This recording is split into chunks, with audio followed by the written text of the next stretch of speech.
자동결산을 마무리하고 수동결산을 마무리하고 자동결산으로 넘어갑니다. 비정상 분모를 보고요. 이제 유동성 대체인데 했던 거네요. 이거 어제 한 거 아닌가? 근데 한 개가 또 새로운 게 있어서 추가 설명을 해드리겠습니다. 40번 문제가 어제 안 했던 거거든요. 그때 세 개는 똑같은 거고요.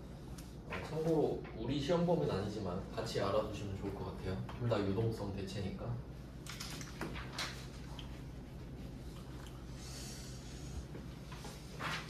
40번 문제는 장기성 예금이라고 되어 있거든요. 이게 어제 배웠던 유동성 대체 같은 경우는 처음에 장기 차입금으로 시작을 했다가 유동성 장기 부채로 바꾸는 거였다면 얘는 얘도 시간 경과로 한번 보여드릴게요. 2000x 1년, 2000x 2년, 2000x 4년까지 이렇게 있다고 하고, 그러니까 이때 예금을 가입하는 거예요. 그리고 이때가 만기일이라고 하겠습니다. 연도만 지금 보시면 되거든요. 그러면 계정 과목이 가입을 하고 만기가 1년, 2년, 3년 뒤니까 기간이 길죠. 그러면 이때 얘는 장기성 예금이라는 비유동 부채를 써요. 비유동 자산. 왜냐면 3년 뒤에 돈을 받으니까 이렇게 해놓는데, 얘도 마찬가지로 시간이 가죠. 시간이 가고 2023년에 보니까 처음엔 장기성 예금인 줄 알았는데 내년에 돈 들어오네? 이런 거죠. 그래서 이때 유동성 대체를 해줘요. 그럼 처음엔 장기성 예금이었는데 장기죠, 장기 비유동자산. 근데 이제 보니까 정기 예금이네. 1년짜리가 정기 예금이거든요. 정기 예적금. 그래서 얘를 유동자산으로 바꿔주시는 거예요. 네, 이게 유동성 대체에 또 포함이 되는 겁니다. 네, 그래서 결론은 한번 반만 적으면 장기성 예금이라는 자산이 사라지고, 얘는 뭐 대여금 개념은 아니기 때문에 거래처는 굳이 쓰지 않아도 됩니다. 실무에서는 예금도 쓰긴 하는데 우리 시험에서는 안 써요. 그러면 정기 예금, 네, 이렇게 해주시면 됩니다. 그래서 유동성 대체는 이 두 가지가 있다고 보시면 돼요. 어제 배웠던 장기 차입금이 유동성 장기 부채가 되는 거랑 이 두 개, 그러니까 자산 하나, 부채 하나, 이렇게 보시면 되겠고요. 그 다음은 11페이지입니다. 마지막이네요. 마지막 페이지. 11페이지는 이제 마이너스 통장이라고 나오는데요. 흔히 마통이라고 하는, 그러니까 통장 실제로 개설을 하고, 그러니까 돈을 빌리는 거랑 좀 다른 방식으로 잔액이 0인데 돈을 계속 쓸 수 있는 형태죠. 그러니까 돈 마이너스가 계속 지키는 거예요. 근데 회계에서는 마이너스 개념이 없잖아요. 그래서 이걸 고쳐주는 분계를 하는 겁니다. 그래서 44랑 45는 사실 똑같은 말인데 그냥 좀 표현의 방식이 달라서 두 문제를 더 놨고요. 그러면 44번 문제로 하나 보면은 현재 통장 잔고가 마이너스로 찍혀있죠. 근데 이거는 말이 안 되니까, 그러면 실제로 회계 잔고에 막 마이너스 적혀 있으면 안 되잖아요. 그러니까 이 마이너스로 찍혀 있는 만큼 보통 예금을 플러스 시켜줘요. 그래야 0이 되니까. 답은 간단해요. 외워서 풀면 되는데. 그래서 이 마이너스는 회계에 없는 거니까 보통 예금에 마이너스 통장도 통장이죠. 마이너스 보통 예금에다가 플러스를 똑같이 해줍니다. 1696만 5천원. 그러면 이 돈은 뭐냐? 갚아야 될 돈이죠? 갚아야 될 돈. 그래서 갚을 돈. 네? 갚을 돈. 그 계정 과목 뭐지 그러면? 차입금. 장기 차입금. 빌린 거니까. 그러니까 뭔가를 사고 안 갚은 게 아니라 돈을 빌린 거잖아요.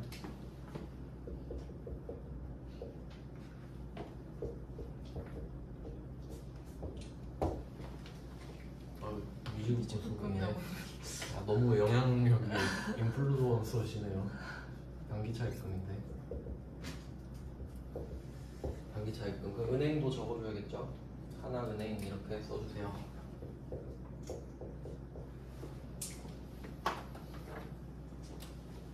그래서 마이너스 통장 나오면요, 답이 이걸로 정해져 있습니다. 그래서 두 문제를 넣어놓은 이유가 45번 문제는 되게 친절하거든요. 그러니까 45번 보시면 보통예금도 말해줬고, 보통예금 계정값은 말해주고, 단기차입금 계정 쓰라고 말해줬죠. 그러니까 45번은 아무도 안 틀릴 것 같거든요.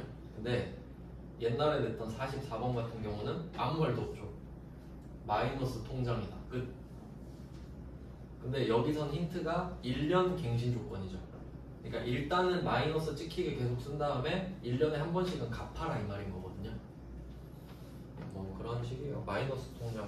그 마이너스 통장인데 그 세무사 합격하면 1억 바로 뚫어줍니다. 마이너스 통장. 전문직 합격하면 바로 1억. 그 정도는 갚겠지 하고 바로 쏴줘요. 그 다음은 11페이지 마지막 주제. 가지급금 가수금 정리는 뭐 그렇게 중요하진 않아요. 그냥 이게 12월 31일까지 정리가 안 돼 있으면 자비익 잡손실로 해야 된다, 뭐 그 정도 느낌. 근데 어제 했던 거니까 어제 46번을 풀어봤었죠. 네, 이렇게 하면 자동 결산, 수동 결산을 끝냈으니 이제 자동으로 가겠습니다. 컴퓨터 써서 할게요. 기출 문제를 하나 받아서 해보겠습니다.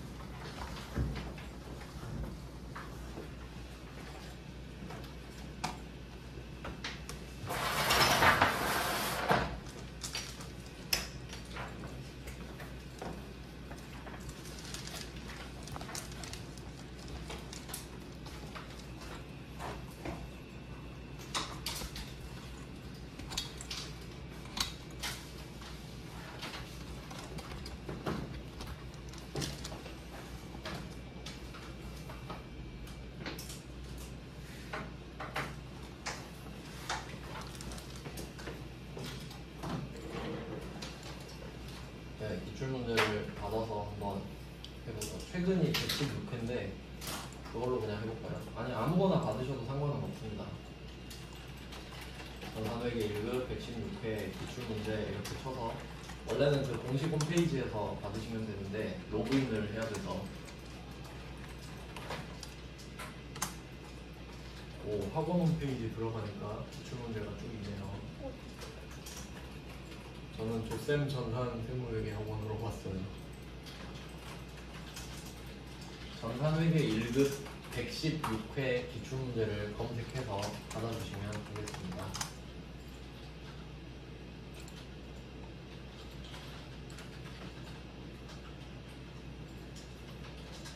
받을 줄 아세요? 기출문제? 하나 깔려있는데? 그 바탕화면에 빨간색 있죠? 네, 그걸로 그냥 열어주세요. 안 열리네. 네, 검색 인터넷으로 한번 검색해 보시겠어요? 전산회계 1급 116회 구글에서 치시면 돼요. 그리고 압축을 풀어주시고요. 압축 아무데나 풀어서 열어주시고 수업용 데이터를 더블 클릭했습니다. 그리고 여러분이 혼자 연습하실 때는 막 기출문제 여러 개 푸셔야 되잖아요. 밑에 PDF로 이렇게 설치한 데가 달려있거든요. 요거를 키셔야 이거의 수험번호랑 감독관 번호 확인할 수 있어서 켜놓고, 그리고 회계 1급이 5부니까 3교시로 들어가셔서 텍스 이 실행 파일을 넣어주시면 돼요.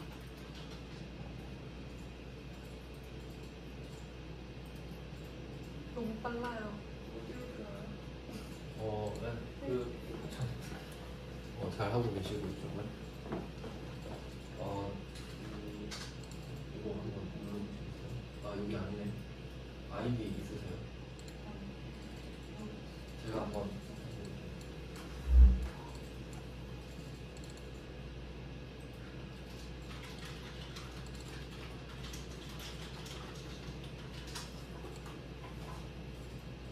저기 여기 학원 홈페이지 있는 것 같아요. 여기가 잘 돼 있어요. 이거 이용하시면 돼요.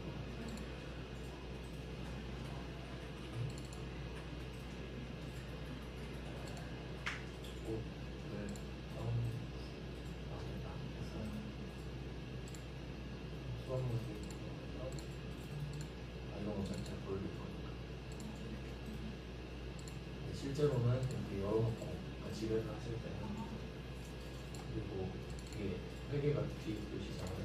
한 번씩 맞춰보시고 한 번씩 또 보면 이렇게 하면 힘들지. 기출 문제는 한 개 한 개가 다른 부분이거든요. 왜?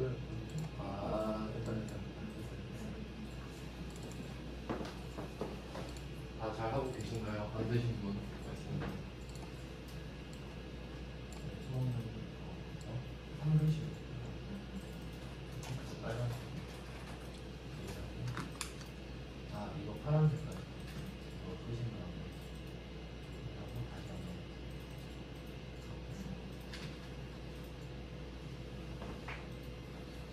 네, 그러면 이제 수험번호 입력해 볼게요. 아까 그 미리 말씀드렸던 저는 열어놨는데 어디 있지?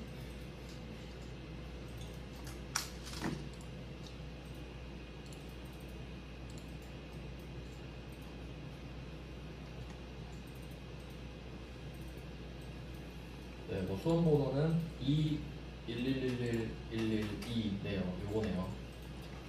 일이 6개. 일이 6개인데 2 사이에 있어요.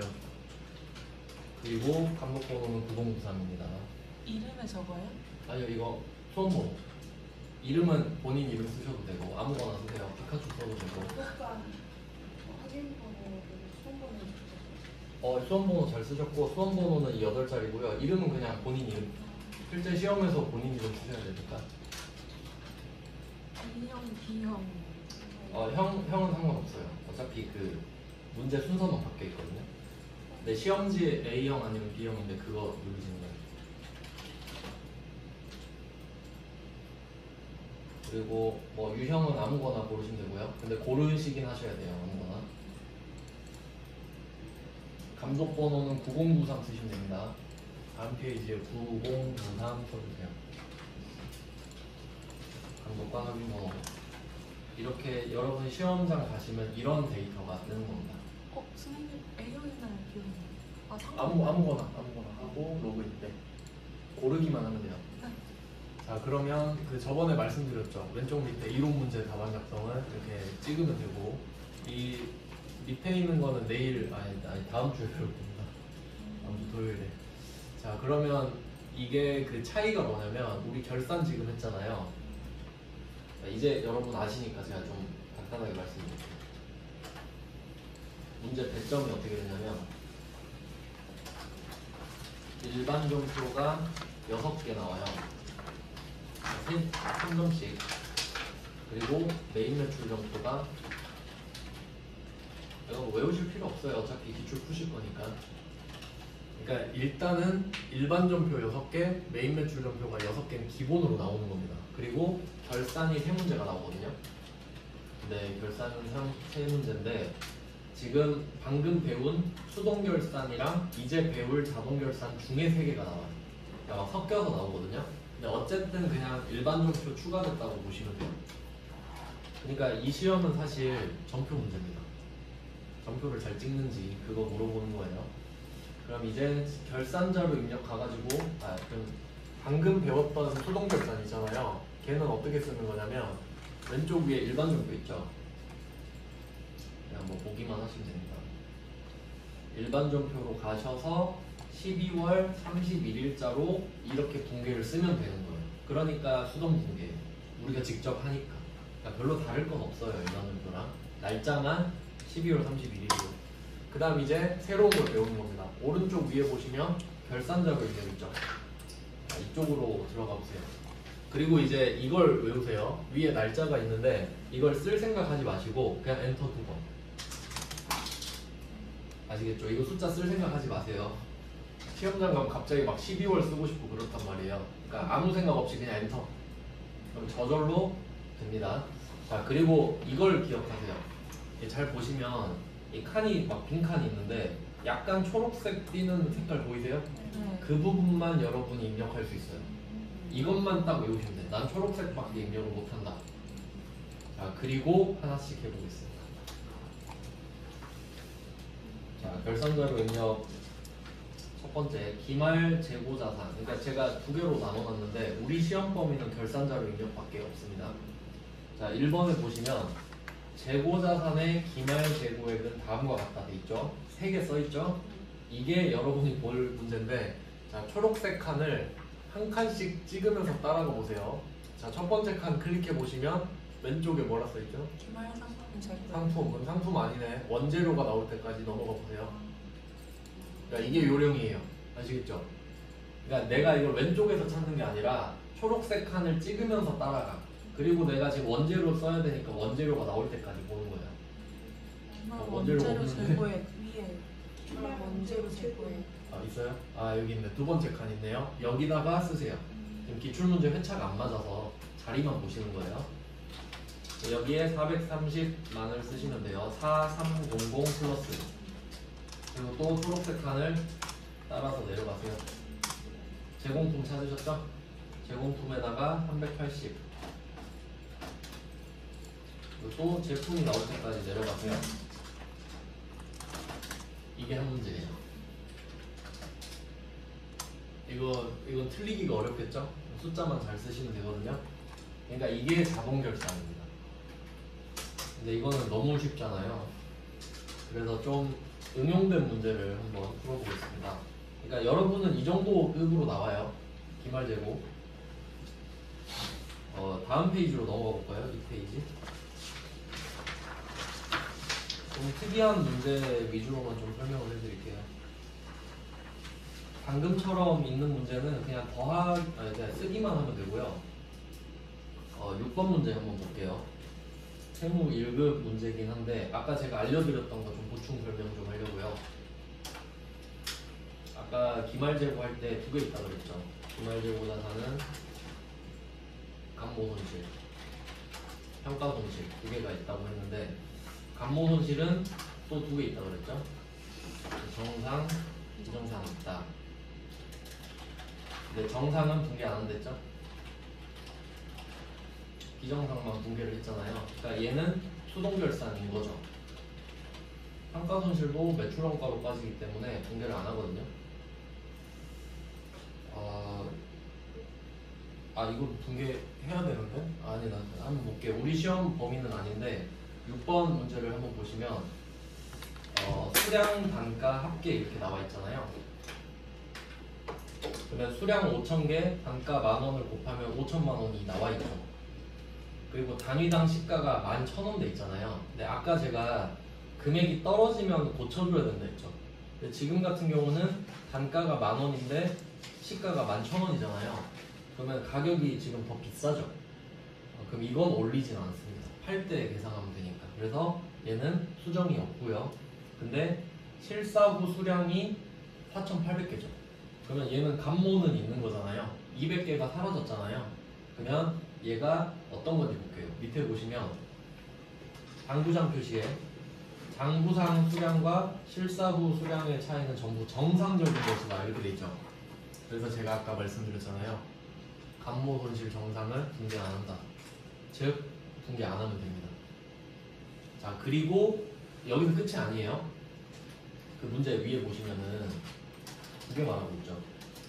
이 6번 보시면 일반 전표 입력 메뉴란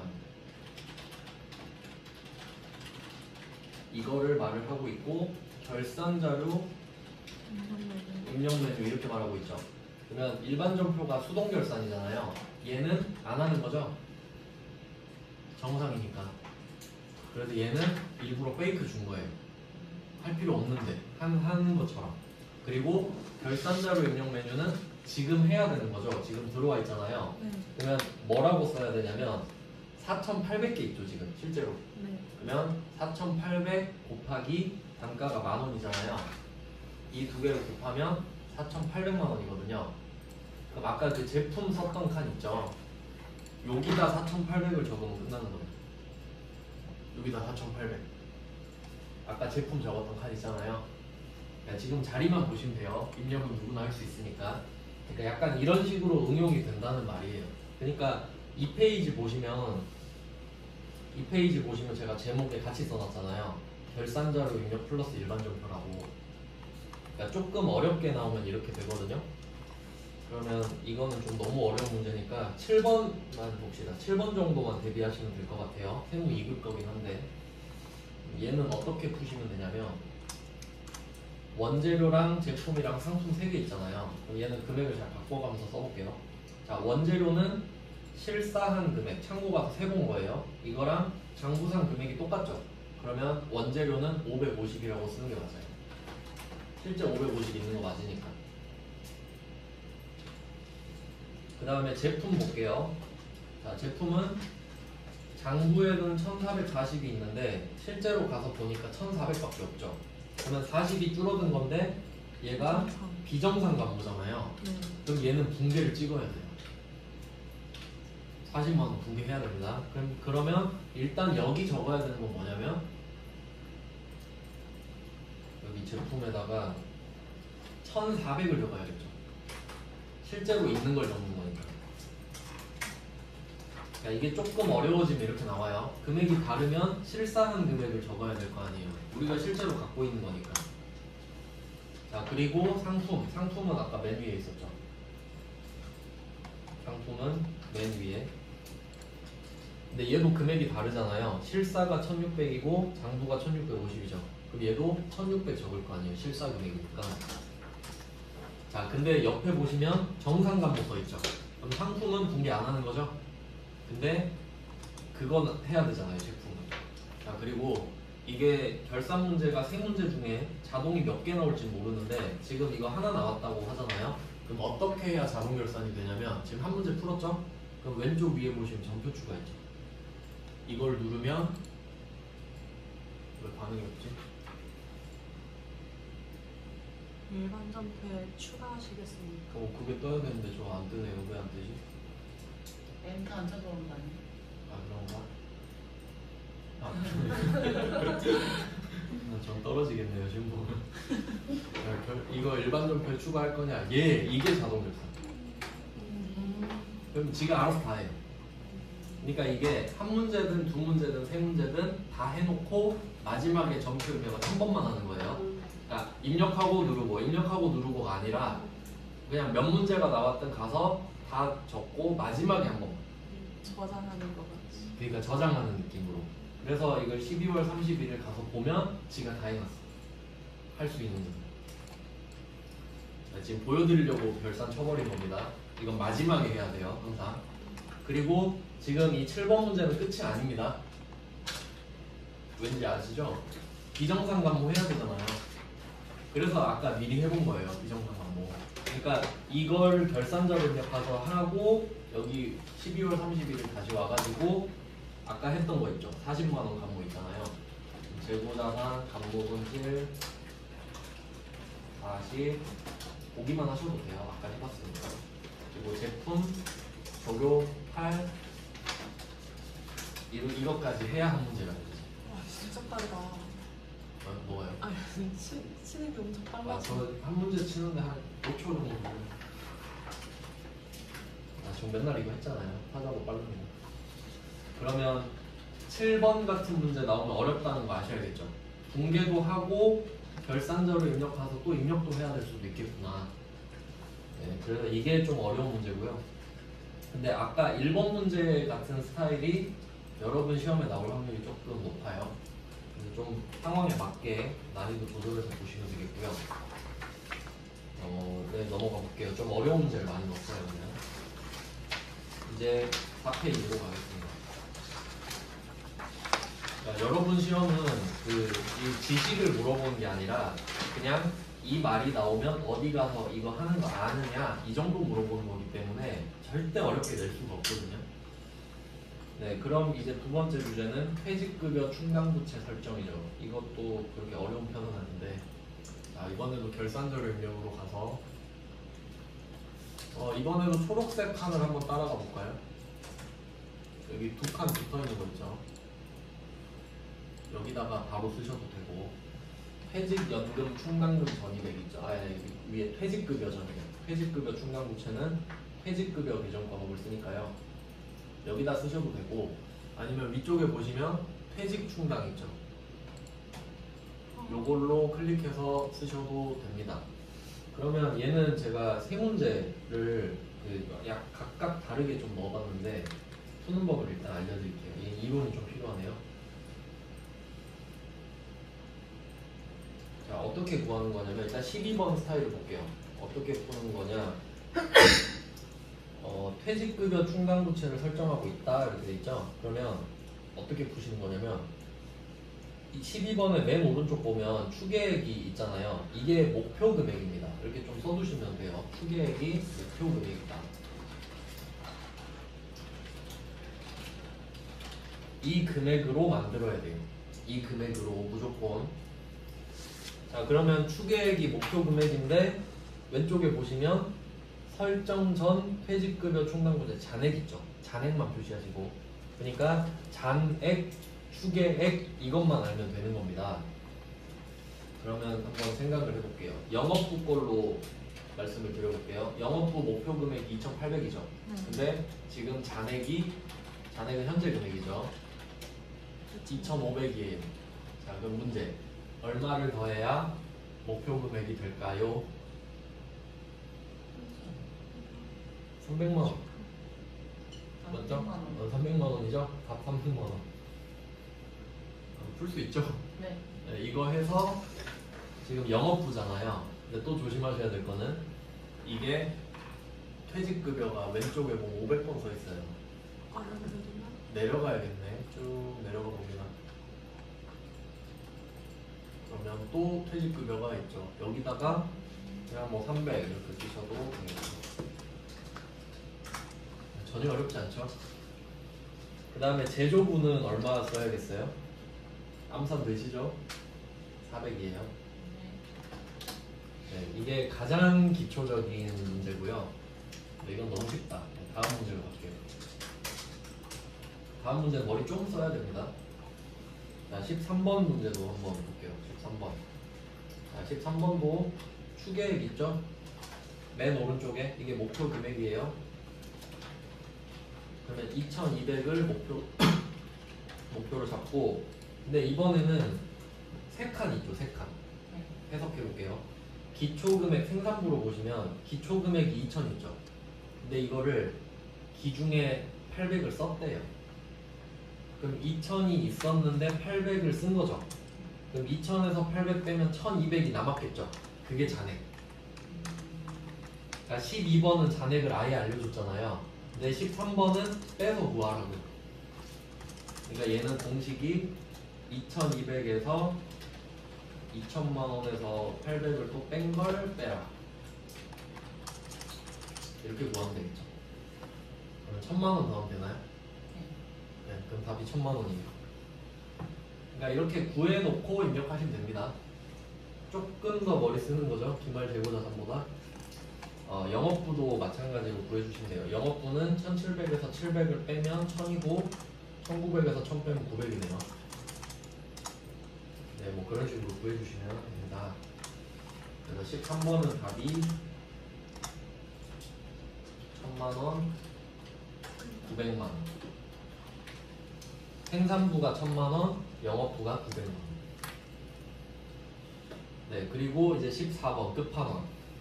회차를 거듭할수록 좀 어려워지고 있죠. 근데 어차피 똑같습니다. 그럼 14번 스타일은 4칸을 줬는데 어차피 잔액만 구하면 되는 거겠죠. 그러면 얘는 잔액을 어떻게 구하냐? 잔액 구하기. 처음에 2,500 있죠. 판매 권리금. 자, 2,500으로 시작을 했는데 단기 설정액 있죠. 설정을 하면 늘어나잖아요. 그러니까 플러스 1,300 플러스 얘가 추가됐네. 그리고 사용액은 800이라고 합니다. 이게 잔액이죠. 그리고 추계액은 항상 있는 거고. 네, 이렇게 됩니다. 그러면 잔액은 2,500 플러스 1,300 마이너스 800 하니까 3천만 원이죠. 그러면 추계액이랑 똑같네요. 그럼 안 건드리면 되겠죠. 네, 밑에 거는 다르겠죠? 이런 식으로 풀어주시면 됩니다. 네, 뭐 조금 머리 쓰는 내용이에요. 세 가지 스타일로 가져왔으니까 네, 이렇게 연습을 해보시면 되겠습니다. 네, 퇴직 도료 끝. 그러니까 이것도 이 문제가 나왔다면 이렇게 각각 초록색 칸을 쓰시고 마지막에 점표 추가 마무리하는 거예요. 그 다음은 이제 5페이지로 가보겠습니다.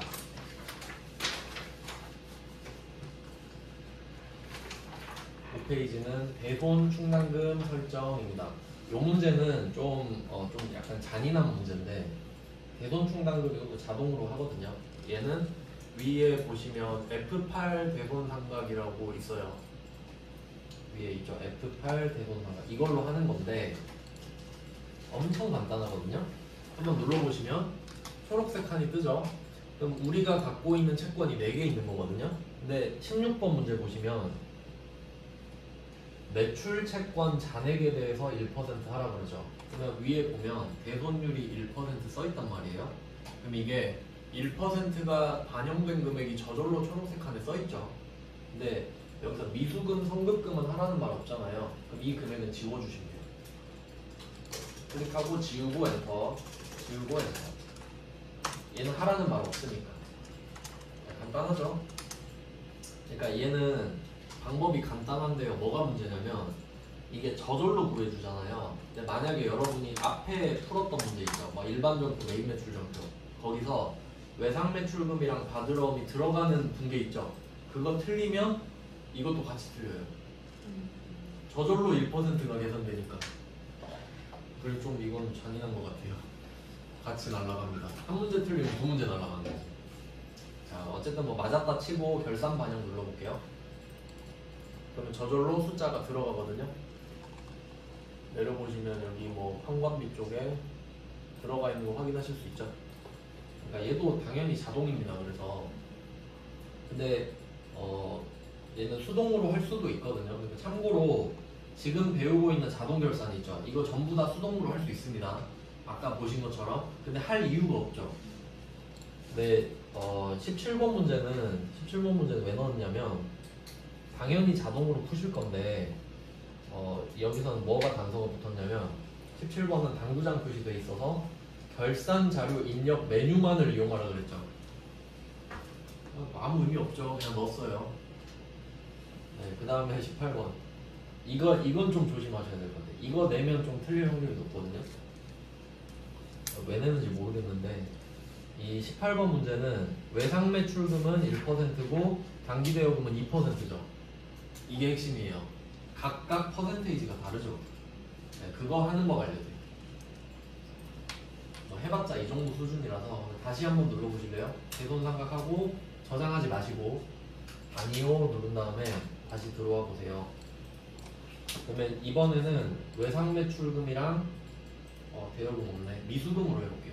외상 매출금이랑 미수금으로 해볼게요. 그럼 어떻게 하시면 되냐면 일단 외상 매출금은 1%잖아요. 그럼 여기서 1% 돼 있죠? 그리고 외상 매출금 하면 저절로 계산되는 게 2047360 써있죠. 그러면 여러분 종이 시험지 받으시잖아요. 그럼 이렇게 퍼센테이지가 다르면 써두세요. 종이에 외상 매출금 이거 보고 그냥 쓴다고 할게요. 회차는 다르지만 2047360 이렇게 써놓는 거예요. 2047360 이거 종이에 쓴 겁니다. 지금 시험지에다가. 그리고 미수금은 2% 이렇게 해볼게요. 단기 대여금이 지금 없으니까. 그러면 이 대손율을 2로 바꿔요. 2로 쓰고 엔터를 치면 자 여기 미수금이 뭐 76,600원 이렇게 써 있는데 이게 2%인 거죠. 자, 그럼 얘는 맞잖아요. 자, 그리고 선급금이랑 받으러 오면 지웁니다. 얘네는 필요 없는 거 맞죠? 그리고 어떻게 하면 되겠어요? 외상 매출금도 2%로 돼 있는 거잖아요. 아까 종이에 적어놓은 거 있죠? 아, 그까요? 이걸 바꾸는 거죠. 왜냐면 이건 그냥 계산기 기능만 있는 거니까 내가 바꾸면 바꾸는 대로 들어가거든요. 그러니까 이런 문제가 나왔었는데 제가 이걸 왜 알려드리냐면 해설에 아무 말도 안 써 있어요. 그냥 덜렁덤만 이렇게 써 있더라고요. 근데 따로 하면 번거롭잖아요. 계산기로 치면. 그러니까 이게 확실한 방법이니까 참고로 알아도 돼요. 옛날에 몇 번 나왔어요, 몇 번. 19번은 그냥 뭐 참고용이고요. 쌤도 읽을 거고. 다음 주제로 또 넘어가 보겠습니다.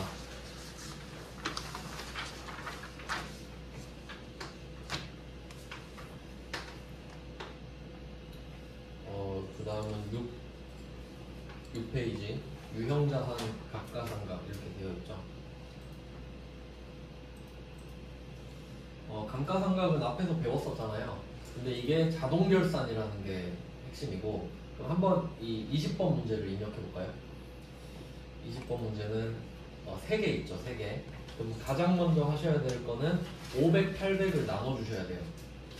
3개가 있잖아요. 그럼 이 문제는 어떻게 보시면 되냐면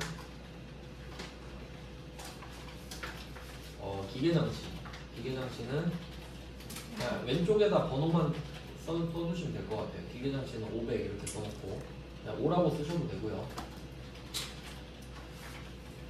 나머지 800. 네, 나머지는 800이죠. 그냥 뭐 800 비프, 800 촬영 음악이 정도만 세팅하시면 되고요. 왜냐면 이걸 써놔야 되는 게 위쪽이 500이고 아래쪽이 800이거든요. 그러니까 이 정도만 구분을 해주시고, 자, 이거 이번에도 초록색 칸을 한번 따라가 보시면 덩어리가 뭉쳐있는 게 있어요. 4칸 뭉쳐있는 거 있죠. 여기가 감가상각비거든요. 근데 왼쪽에 보시면 이거는 자산이네. 그 위아래를 보세요. 그러니까 지금 감가상각비가 있는데 그 위에 보면 500번이죠. 그럼 얘도 500번인 거예요. 자, 여기다가 500번인 것만 쓰는 거죠. 기계장치니까 500. 500번은 기계장치 하나밖에 없었죠. 여기다가 500을 써주시고 이제 내려가요. 쭉 내려갑니다.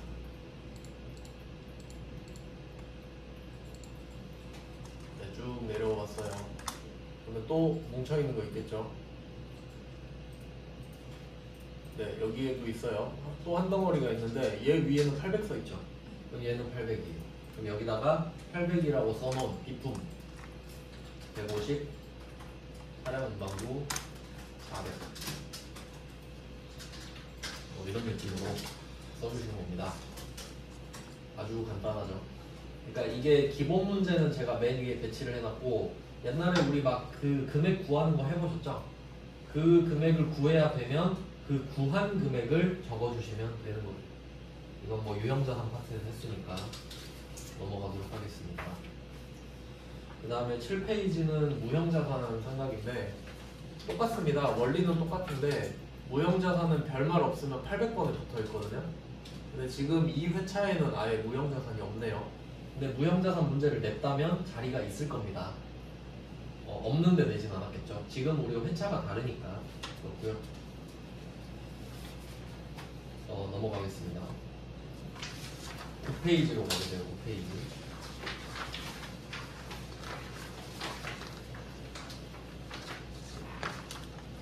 네, 9페이지는 법인세금 정리. 이것도 뭐 앞쪽에서 선납세금 파트 때 배웠던 건데, 이거는 맨 밑으로 내리시면 되거든요.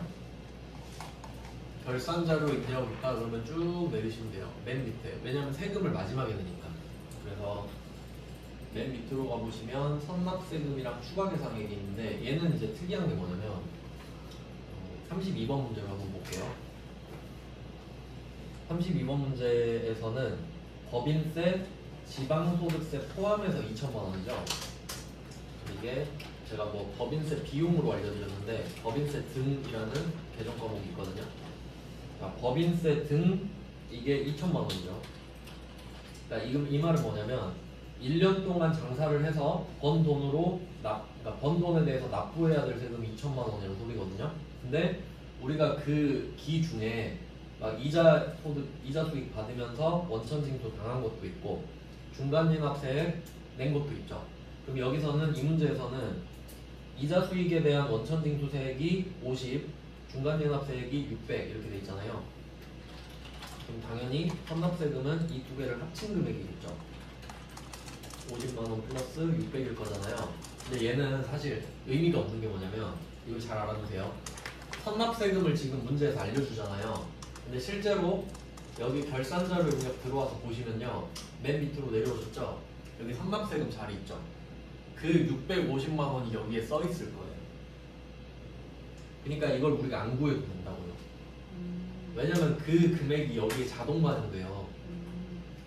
그래서 그 밑에 33번 문제 한번 보시면 여기도 낚시가 하나 있어요. 33번 문제. 법인세 비용은 1,050이다. 선납세금을 조회하라 그랬죠. 할 필요 없다. 여기 들어오면 써 있다니까요. 무슨 말인지 아시겠죠? 그러니까 엄청 쉬워요. 그러면 지금은 우리가 1,000만 원 써 있잖아요. 그럼 제가 문제를 살짝 바꿔볼게요. 금액이 좀 너무 단조로우니까 문제 이렇게 바꿔볼게요. 법인세 등이 2,500 있다. 그리고 선납세금은 1,000만 원 있다. 이렇게 말을 해줄 거라고요. 근데 이 말을 해주는 거랑 상관없이 들어가 보면 선납세금이 써 있다 그랬죠. 그럼 여러분이 가장 먼저 하셔야 될 거는 선납세금 옆칸에 적을 수 있죠. 초록색 칸이죠. 똑같이 쓰세요. 이건 똑같이 쓰는 것만 정답이에요. 얼마가 써 있든 간에. 자, 그리고 생각을 해보세요. 1,000은 이미 냈거든요. 그럼 얼마를 더 내야 우린 2,500을 내는 거죠? 1,500이죠? 그럼 밑에 추가 계상액에 1,500을 쓰면 이렇게 2,500이 만들어진다. 구조 아시겠죠? 그러니까 결론은 뭐냐면 법인세 문제가 나오면 선납세금은 알려주든 말든 어차피 적혀 있어요. 그건 그대로 쓰시고 그 금액을 법인세 등 전체 금액에서 뺀 다음에 추가 계상액에 적으시면 된다. 아주 단순한 산수 문제죠. 네, 이게 기본 문제 32번, 33번 정도 대비하시면 되고요. 그 다음은 이익잉여금 처분계산서. 이거는 사실 시험 범위 바뀌긴 한데 또 언제 낼지 모르기 때문에 한 문제만 딱 해볼게요. 자, 얘는 제목이 다르죠. 이익잉여금 처분계산서 있죠. 그러니까 이거는 번 돈을 쓰는 거거든요. 막 배당도 하고. 그럼 결산자료 입력에서 나갈게요. 전표 추가는 마지막에 이렇게 했다고 치고, 그러면 얘는 그 오른쪽 위에 결산 재무제표 쪽에서 좀 내려가 보시면 이익잉여금 처분계산서 있죠. 네, 그걸 클릭하시면 돼요. 근데 이게 어렵지 않아서 낼 수도 있을 것 같긴 하거든요. 범위는 아니지만 가끔씩 막 이상한 범위 낼 때가 있기 때문에. 자, 그럼 얘는 단기 처분 예정일 이렇게 써 있는데 지금 이 기출문제가 14년도 거예요. 오른쪽 위에 보시면 24년도. 그러면 24년도에 번 돈을 어떻게 쓸지 결정하는 거거든요. 그럼 주주총회는 24년도에 주주총회는 25년도에 하겠죠. 내년 2월에 하니까. 그래서 처분 예정일은 항상 내년이거든요. 그러면 여기서 37번 한 문제만 해볼게요. 37번. 그럼 여기서 21년으로 되는데 우리는 24년이니까 밑에 보시면 단기 처분 예정일 있죠. 그럼 이건 무조건 내년인 거예요. 그러니까 여러분이 지금 올해 시험 보러 가면 이게 나왔다 하면 단기 처분 예정일은 2025년으로 나오는 거죠. 그러면 여기는 2025라고 한번 써볼게요. 그리고 3월 15일 이렇게 쓰겠습니다. 정기 처분은 그냥 정기 처분은 2월 28일 이렇게 써보고요. 37번 문제로 그냥 해보면. 자, 그리고 밑에 데이터가 쭉 있죠. 날짜 두 개는 맞춰서 썼고요. 보통주 현금 배당부터 좀 보겠습니다. 자, 밑으로 내려가면 4번 현금 배당 있죠. 4번 현금 배당 보시면 여기 적는 칸이 있는데 보통주 현금 배당이니까 보통주에다가 쓰셔도 되고 미지급 배당금에 쓰셔도 상관없습니다. 아무데나 쓰면 위에도 또 써줘야겠네. 미지급 배당금에 2,000을 쓰면 돼요. 밑에 보통주 우선되는 관리용으로 쓰시는 거고요. 여기다가 쓰면 저절로 4번에 배당금이 반영이 되는지 이것만 확인하시면 됩니다. 여기에다 쓰니까 저절로 반영됐죠. 그 다음에 주식 배당도 써보겠습니다. 주식 배당은 미교부 주식 배당금 이렇게 있는데 여기다가 2천만 원 주시면 되고요. 그러니까 번 돈으로 2천은 현금으로 주고 나머지 2천은 주식으로 줬다 이 말이고. 그 다음에 이익준비금이라는 것도 있죠. 배우진 않았는데 어차피 이름은 찾을 수 있잖아요. 1번의 이익준비금에 현금 배당액이 10%니까 200만 원 써주시면 됩니다. 현금 배당 2천만 원이니까 여기에 10%. 그 다음에 또 사업 확장 적립금 있죠. 여기에 이름 똑같은 거 찾으셔서 500만 원 쓰시고. 이 정도면 나와도 맞힐 수 있겠죠. 그냥 틀린 그림 찾기 수준이잖아요. 그럼 얘도 자동 결산이니까 전표 추가가 돼야 됩니다. 다 입력하셨으면 마무리로 전표 추가를 눌러주세요. 네, 확인하면 이렇게 한 문제거든요. 이게 자동 결산에 나오는 주제들입니다. 그러니까 자동 결산은 어떻게 생각하면 되냐면 아까 알려드린 대로 들어가서 초록색 칸만 그냥 클릭하면서 보세요. 아 이게 시험에 나오는 거구나 이 정도. 항목을 다 외우는 게 아니라. 네, 좀 쉬다가 이제 마지막 장구조의 주제를 시간 되는 대로 좀 해볼게요. 언니가 흥분해요.